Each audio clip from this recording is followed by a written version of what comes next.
că mâinile mele au nevoie de o pauză de atâta adeziv. Am început să se jupoaie, să exfolieze. Azi mâncăm în poală. Ține Izabela, ia uitați și aici, cuptorul în mijlocul casei. Le-am așezat în ordine aferentă, adică pizza, că doar suntem în Italia, nu? Bună dimineața, bună dimineața! Bine ați venit la un nou vlog. Astăzi, în acest video, după cum v-am obișnuit cu renovările noastre din apartament, acest vlog o să fie despre o altă renovare. Bineînțeles, este la un interval de 2 săptămâni după ce ne-am terminat dormitorul nostru. Sper că ați văzut videoul, care sunteți mai noi și nu ați văzut acel video, mergeți și vedeți-l, că zic eu că este interesant.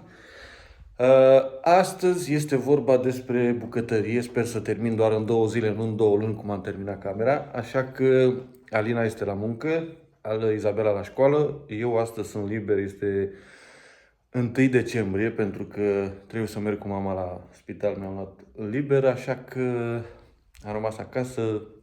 Programarea la spital este pentru mai târziu. După cum vedeți aceste cutii, ar trebui să vă dați seama din prima că urmează o nouă renovare. Acum le-a luat Alina de la magazin în formatul ăsta așa și trebuie să le dau cu scos, să le închid, pentru că aici vom băga următoarele produse ca să putem să renovăm această petic din casă, ca să-i spun așa, următorul pe lista noastră. Numai că o să dureze, zic eu, în 2 zile să termin, pentru că este un spațiu mai mic. În sfârșit am terminat și cutiile. Cred că sunt prea multe, 1, 2, 3, 4, 5, 6, 7, pentru ce avem noi de pus aici. Întotdeauna să ai mai mult decât să nu-ți ajungă. Așa că hai să vă prezint următoarea etapă, ce am de făcut de azi încolo în această bucătărie, dar sper că în 2 zile să termin. În sfârșit a venit și Alina și bună seara! ne apucăm de demolat bucătăria. Bine, demolat e mult spus, doar că vreau să dau mobila jos după pereți, pentru că aici ce vedeți voi, dacă din cei mai vechi pe canal, dacă credeți că este faianță, nu este. Nu știu dacă v-am spus, este un tapet, o hârtie, vedeți, care s-a dezlipit aici și are deja 4 ani și jumătate, aproape 5 ani ajunge. Așa că dăm jos mobila în seara asta, e vineri seara, vreau să fac cât pot de mult să-mi eliberez, ca mâine, sâmbătă, să mă rămână să pun faianța aici, să zugrăvesc peste tot. Mai am de schimbat aici la jos, pentru că am o gaură. Ce s-a întâmplat? Am desfăcut frigiderul și aveam aici o sticlă din asta de bulion. Nu știu ce avea pus lângă ea și când am tras în sus o scot, ceva a fost forțat și s-a ridicat cu tot cu plasticul ăsta și o sticlă din asta a căzut exact aici. Bineînțeles că sticla nu s-a spart, dar de desubt, sub această placă, pe bucata asta aici, nu a fost material și s-a spart. Am luat alta să văd dacă o schimb cu totul sau dacă nu tai și eu o fac pe lățime așa. Vedem. O să ne dispară bon apetitul de aici, pentru că ăsta sigur nu se mai lipește și asta e, n-avem ce să-i facem. Mamă, dar ce lipit a fost, și atent, a fost bine. A fost de calitate, ia uite, a fost bun. A stat, are 5 ani de zile fără să dezlipească un pic. Că nu vine. Oare mai putem să mai avem poftă bună, poftă mare, dacă dăm asta jos după? Nu cred. Gata cu apetitul, gata cu tablourile. Hai, tu nu mai vrei să ieși? Ai ieșit. Da, o să avem un pic de muncă aici. Hai că ușor, ușor golim tot. Bang. Am desfăcut hota, am desfăcut toate colțarele astea după margine. Băgăm la cutii farfurile. Vesela, cum se zicea? Vesela. Hai că am mai înaintat cu ceva și să vă ia uitați cum s-a desfăcut lucrarea lui pește și bineînțeles că în colț, unde tot taburul de la chiuvetă se duce sus acolo și se forma un pic de mucegai. Dar nu e decât colțul ăsta care o să-l curățăm frumos, că dacă vedeți, nu e chiar imprimat. O să-l curățăm și o să arate ca nou după priza de la hotă. Da. Ia uitați aici. Dezastru mondial. Am ajuns să ne facem cafeaua în dormitor, a? Ia uite. În dormitor.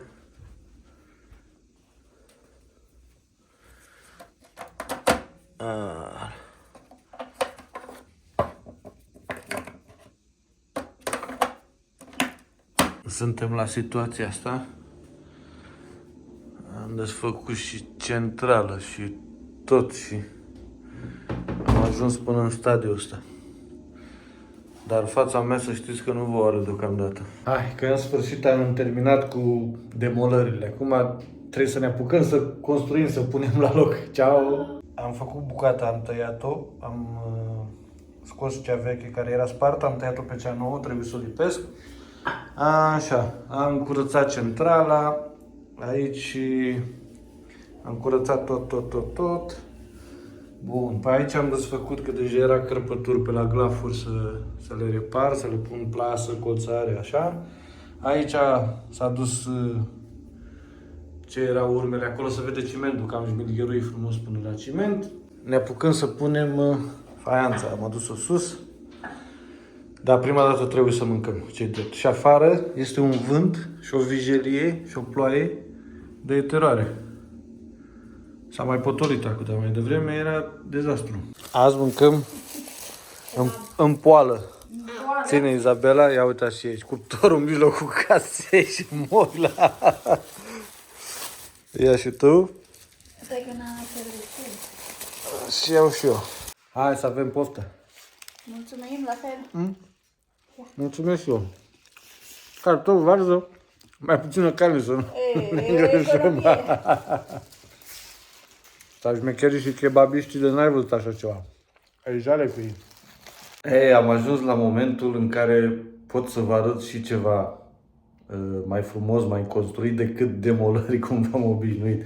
Am ajuns la momentul că trebuie să urc mobila sus pe perete și datorită faptului, apropo, asta este faianța care am pus-o, datorită faptului că șina este acolo și faianța, peretele fiind strâmb, jos am plecat la piele și sus am încărcat cam 1 centimetru, mobila vine un pic, dacă vedeți voi, pe spate și atunci o să trebuiască să merg să iau niște distanțieri ca să distanțez șina de sus pe care este prinsă cu 1 centimetru ca să vină cât de cât aproape dreaptă. Am scos un șurub de... era să scape aici. Un șurub de probă de acolo, exact de acolo, și merg să caut distanțieri. Vreo 10 îmi trebuie până la final, bang. Trebuie să desfac șina, să pun în spatele șinei, să pun distanțieri. Cam așa e și situația. Aici am reparat, am avut mici reparații. Aseară am mai dat un pic de glet, pentru că, nu știu dacă v-am mai spus eu, da, prin Italia, aici la geamuri, ei când schimbă geamurile, nu bagă spumă, nu nimic, lasă tocăria veche de lemn, face geamul, îl pune, i-a pus 3 șuruburi și gata, fără izolație, fără nimic, că ți intră frigul ca la nebuni. Aici aveam câteva crepături, am făcut reparații, trebuie să trag un pic de glet. Bineînțeles, aici partea care pun mobilă, să știți că am zugrăvit peretele ăsta deja, l-am dat pe la țevi pe acolo ca să nu mai mă încurce. Mi-a rămas tavanul și partea aceasta. Dar încă mai am de muncă, nu s-a terminat în 2 zile cum credeam eu, s-a întins situația. Bineînțeles că săptămâna trecută a fost și ziua Izabelei duminică și duminică n-am reușit să mai facem mare lucru, că a trebuit să o sărbătorim și pe ea un pic. Astăzi este vineri, 8 decembrie în Italia. Este sărbătoare, suntem acasă, Imaculata se numește. Dar Alina este la muncă, Izabela este acasă că nu se învață. Eu sunt norocos că nu muncesc, dar muncesc acasă. Ce să mai... Mergem să căutăm distanțieri. Deci am găsit shape ca să-i pun, dar distanțierile nu le găsesc, nu le are. Așa că am găsit vreo 6 acasă din cele care mi le-au lăsat când au montat mobila, le-am păstrat. Dar cred că mai îmi trebuie 1-2 și o să formez din din shape distanțierul. Dacă tot sunt aici, vreau să mă uit și de o hotă, poate un locuiesc pe cea veche să pun una nouă, că are deja 5 ani cealaltă. Din câte văd eu pe aici are numai modele vechi, nimic cu touch, cu display, cu... Da, tot internetul rămâne baza. Am ieșit fără rezultat. Am plecat bou și am venit vacă, vorba românească. Hai acasă la treabă. În sfârșit, pot să spun și eu că am pus bucătăria pe poziție de data asta. Bineînțeles că după distanțierii de ieri, zic de ieri, pentru că astăzi e sâmbătă, 9 decembrie, după distanțierii de ieri, care trebuia să-i pun sus la șin acolo, cum știți, am întâmpinat o altă problemă, ca de obicei, că nu iese din prima, și anume, distanțierii care erau aici din fabrică, de la Ikea, erau un pic groși. Din ce fapt? Pentru că peretele s-a distanțat cu grosimea faianței și atunci stătea un pic înclinată, nu stăteam distanțat eu de sus, dar după era prea mult să distanțez. Problema care este care era de fapt, că am rezolvat-o, aici era o măsură, iar aici venea altă măsură. Din ce cauză? Pentru că aici a trebuit pe partea asta, vedeți că aici am un colț. Peretele era mai strâmb, jos am plecat la perie, la piaptăn și sus a trebuit să mai încarc și atunci asta venea mai în afară decât bucata asta, da? Vedeți că aici e un pic cu colț așa. Și sus am o bară, o cornice care vine de jur împrejur și nu mai venea. Aici rămânea gol și nu era bine. Iar ca să pot să rezolv problema, a trebuit să schimb ăștia, să pun un pic mai mici. Iar aici am pus burete din ăla de se pune la scaune, știți, de desubt, că nu m-am găsit așa subțiri. Nici n-am stat să caut prea mult, că na, nu mai termin niciodată așa. Am pus aici, ca partea asta și asta, restul am găsit un pic mai subțiri pentru asta. Sunt de fapt pe ultima 100 de metri. Urmează să fac curățenie, după care să prind colțarul acela, știți? Ca să nu curgă apă. Prima dată să bag silicon. Da. După care să prind colțarul. Am prins ușile. Bineînțeles, mai trebuie șterse frumos, să închide soft close. Cum să trebuie să fie soft close. Totul la linie, se închide la linie. Puh, ce meseria sunt până și la colț aici, uitați. Asta e și mai mare. Soft close. Totul perfect, da? Meserie tehalesc. Bineînțeles, curățenie și mai am sertarele astea să le pun. Ușile astea sunt tot. Da, am astupat și acolo la ușă ce era reparațiile. Și aici frumos, mai am de făcut un pic de retuș cu lavabil, cum se vede bucata asta. Restul este totul zugrăvit. Ce nu mi-a ieșit, la rosturile de la această gresie, am vrut să dau cu kit alb, cum am făcut aici, da? Cum e la faianță. Bun, el avea un kit gri, pentru că când am făcut atunci așa am crezut eu că se potrivește. Dar am încercat să dau cu alb peste cel gri, numai că dacă nu are niciun pic de șanț, ceva adâncitură nu stă. Și a fost bucăți unde a prins, unde ne-a prins, dar deocamdată o să las așa pentru că e balamucul prea mare. Și altă dată o să râcăi ușor ăsta griu și o să continui cu alb. O să vadă un pic peticit așa, dar nu-i bai, e la noi în casă și nu ne dă nimeni note, da? Revin cu finalul, că v-am terminat cu mizerie și cu demolări. Vă mai dau și ceva frumos. Revin cu un mic update. Am pus sertarele. Frumos. Cam așa se vede, fără streașină, fără cornice asta, fără ramă asta, ca să-i spun așa, care o am aici. Și imediat vă arăt cum se vede cu. Deci vedeți? Așa e fără. Și așa e cu. Vedeți, se vede ca o pălărie, așa, parcă fără asta zici că e neterminată. În fine, nu era urâtă nici așa, dar parcă îi dă un pic mai bine și cu chestia asta. Am pus și elicile la avion. Ușor dispare din lucruri de aici.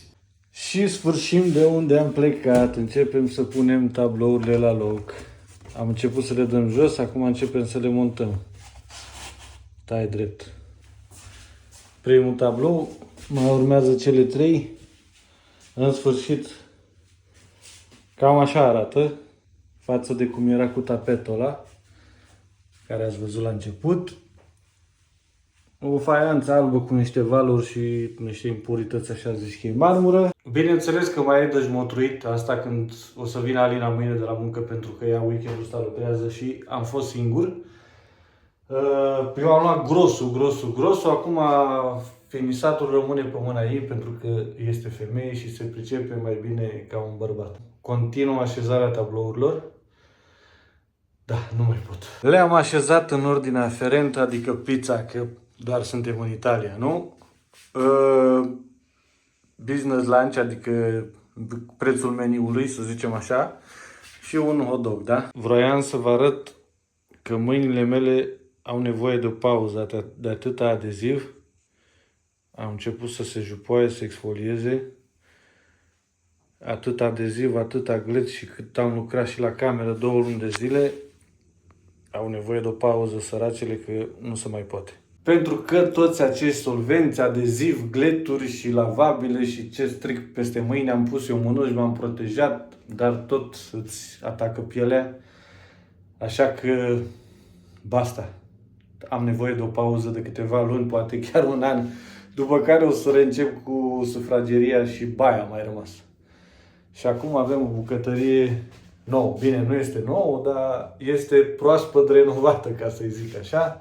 Dacă vă place lucrul care l-am făcut, puneți și voi un like, apreciați-mi și mie munca. Zic eu că termin munca, dar săptămâna viitoare, sâmbătă, mai am de curățat garajul, pentru că tot balamucul, tot gunoiul l-am purtat aici în garaj. Și trebuie să-l golesc, să strâng și schela, că o să trebuiască să bag mașina, că vine vremea rece. Varza e varză. Și vreau să spun, cel mai mare ajutor mi-a fost ăsta, Kercher. Ăsta trage tot, absolut orice, și apă, și cioburi, și te ajută foarte mult când renovezi. Ia uite, găleată cu material întărit. Deci mai am vreo 2 ore și săptămâna viitoare de muncă. În sfârșit am reușit să-mi fac un duș, să mă tund. Sunt epuizat, mi s-au terminat bateriile. Să vedeți după fața mea că nu mai am niciun pic de vlagă. Vreau să închei video pentru că nu mai pot. Practic, basta. Mulțumesc că a stat alături de noi, de mine de fapt, mai mult în acest video. Sper că v-a plăcut acest video. Dacă v-a plăcut, puneți un like, abonați-vă la canal și până data viitoare, obosit așa cum sunt, vă țuc de nu vă vedeți. Ciao!